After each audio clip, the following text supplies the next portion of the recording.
নারায়ণগঞ্জে জুলাই শহীদ দিবস উদযাপন উপলক্ষে আলোচনা সভা অনুষ্ঠিত হয়। নারায়ণগঞ্জে জুলাই শহীদ দিবস উদযাপন উপলক্ষে আলোচনা সভা অনুষ্ঠিত হয়েছে।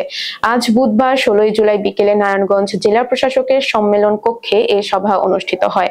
সভায় সভাপতিত্ব করেন জেলা প্রশাসক মোহাম্মদ জাহিদুল ইসলাম মিয়া। তিনি বলেন, জুলাই শহীদদের স্বপ্ন বৈষম্যবিহীন, দুর্নীতি ও স্বৈরাচার মুক্ত এক নতুন বাংলাদেশ গড়তে সবাইকে ঐক্যবদ্ধ হতে হবে।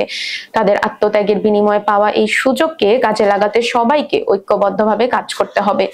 জুলাইয়ের চেতনাকে ধারণ করে নতুন বাংলাদেশের পথে দৃপ্ত পদভারে একযোগে সবাই এগিয়ে যাব।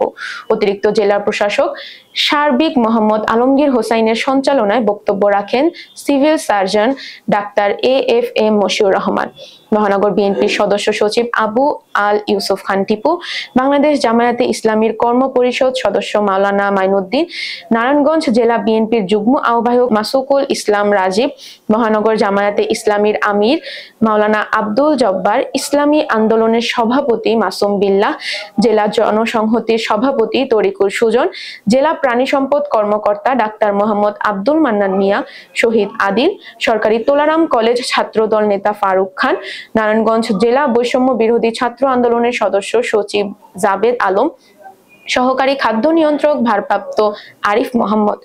অনুষ্ঠানে জুলাই শহীদ পরিবারের সদস্য, বিভাগীয় প্রধান, রাজনৈতিক নেতৃবৃন্দ, সাংবাদিক সহ বিভিন্ন শ্রেণী পেশার মানুষ অংশগ্রহণ করেন।